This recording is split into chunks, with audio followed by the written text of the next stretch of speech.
He had gone for the easy relationship, which is with the dog. That's not challenging. The dog never says anything difficult to you, like at mealtimes. Doesn't turn around and go, why do you do that thing with your mouth? Are you always going to do that? Am I going to have to look at that shit for the rest of my life?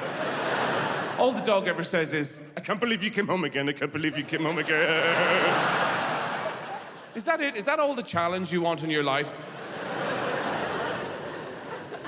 I happen to live with somebody who's very stimulating, who asks me deep philosophical questions that are hard to answer. Like she'll walk through the kitchen and see me and go, you wearing that shirt? It's looking that way.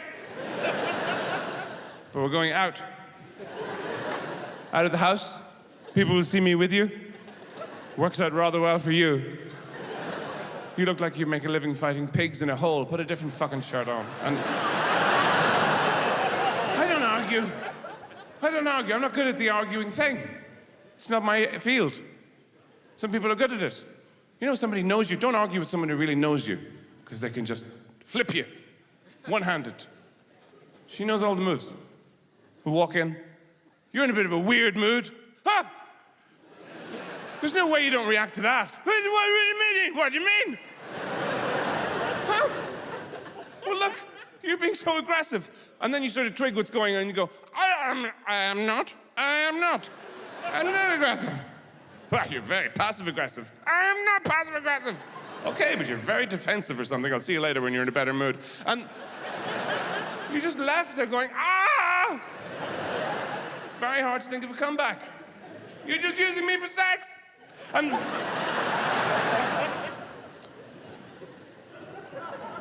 but the thing is, it's great to be known by another person as well. You don't know what to give each other at anniversaries because you've been together for so long. You know, it's not like when you first meet, you know, there you go, cotton or silk or whatever it is, or when you're ancient, you just roll on top of one another, open your mouth, and rubies fall out. It's not... There's this ambiguous middle passage. Nobody even knows what you're supposed to do. 18 years, 17 years, there you go. There's a remote control covered in Nutella. I thought you'd enjoy that.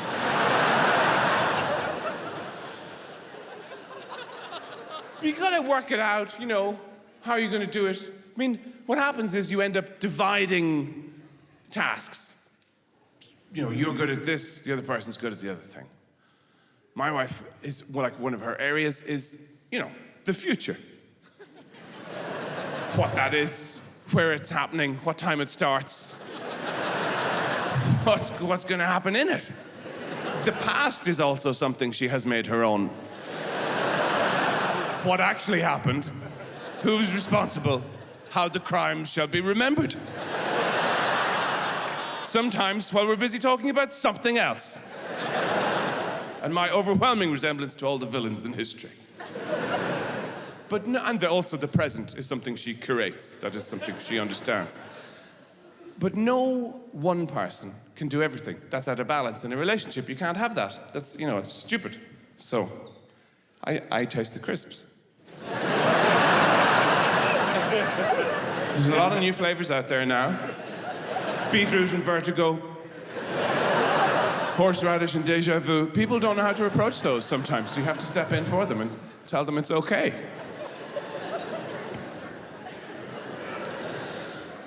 You know, you work it out. And of course, it's very rewarding. But people are misrepresented. Men are misrepresented to women. You know, they're always built up as heroes in films and so on. My favorite bit in all those action films is when the ordinary guy who turns out to be a hero turns around to his own family and goes, everybody just shut up, stop arguing, do what I'm saying, trust me for a minute. That's when all my family burst out laughing and point at me and go, ha ha, imagine how quickly we would be dead. Imagine all the different ways we'd be dead. Men are not heroes by and large. You know, you make it to middle age, you're not a hero most of the time. You're just a jelly baby with a few quid.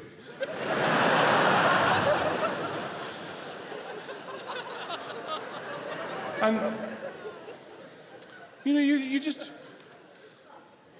Women are misrepresented, of course, as well. I mean, young men are full of nonsense about women now because of all the way they're described. You know, but also because of pornography, that's part of it. I didn't know anything about pornography when I was growing up. It didn't exist in Ireland. If somebody had a picture of a woman's arse, it was a huge deal. People would start arranging ferries.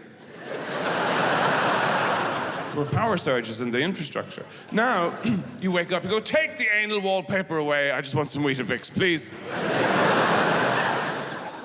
Why are they called adult films, anyway? What's all that about? What's adult about putting a part of yourself in and out of somebody else thousands of times in the space of a couple of minutes and looking pretty unhappy about it? A really adult film would be some bored-looking woman sitting at a kitchen table looking out a rainy window, and some depressed-looking guy comes around the corner and says, "The bowel condition is fatal." And she goes, well, I still don't love you.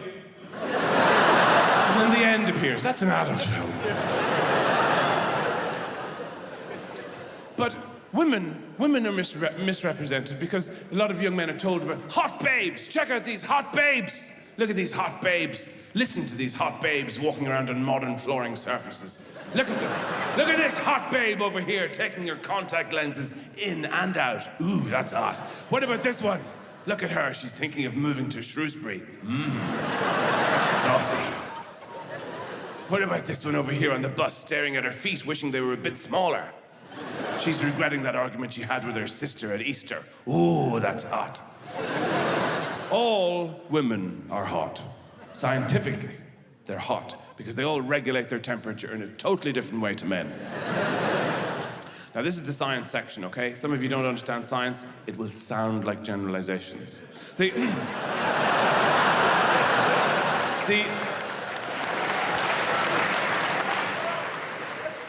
During the day, the daylight hours, all women all over the world are freezing. Now, there's a reason for this. It's got to do with information processing. Women, as you know, were the original model for the internet. There's a woman's doing something, and she goes over here. She travels. She goes somewhere else. She goes, oh, I'm over here now. Oh, it's windy. Oh, look, I found a grapefruit. Brilliant. I'm bringing that home. She talks to another woman. What's it like over there? Well, it's a bit windy, but you get grapefruit. Brilliant. That's the internet. Now, a man gets hold of a piece of information. He thinks, ha, ha, ha, I have an advantage over everybody. He curls into a ball and dies there on that spot. It's a totally different process. I know this because I come home with a cool story to share with my wife. This is just a gender split. Because I'll come home with a cool story like, I saw your friend in the supermarket. You see, that's something to share. And I'm not a trained sociologist with a coat and everything. But then what they probably call all the crazy shit starts, because she turns around with her insane requirements for detail. She'll turn around and say, oh, really? Who?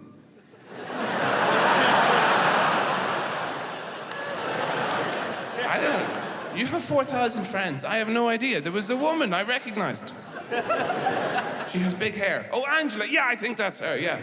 Is her husband's cousin's orthodontist back from Peru? I don't know that. I don't know. She was buying tomatoes. I didn't talk to her in case she asked me something. It's a totally different way of sharing information. So all women during the day are freezing because all the kilojoules in their bodies are burnt up by knowing everything about everybody around them for a 2-mile radius. And to make it worse, everybody they live with is a clueless zombie. So the woman's standing around all day, generally just freezing, just feeling cold, going, oh God, somebody give me a cardigan, please fix the draft. Where's the fucking radiators in this house? What's wrong with everybody? Nobody knows anything. They're going to come in and ask me stuff. Here they come. And then they just come. They come in. Hey, have you seen my... Yeah, I put it on the stairs an hour ago. I knew you'd want it. Yeah. Were you running for the train? Yes, I made you a sandwich because I knew you wouldn't think of it. Yes, it's vegetarian. That's going to last for a day and a half, you fucking moron. Yes. What is it, dear? Irregular Spanish verbs? Yeah, bring them over here. I can't wait. There we go. There you go, yeah. Freezing all day long. She gets into bed. She's doing nothing. She falls asleep. She goes on fire.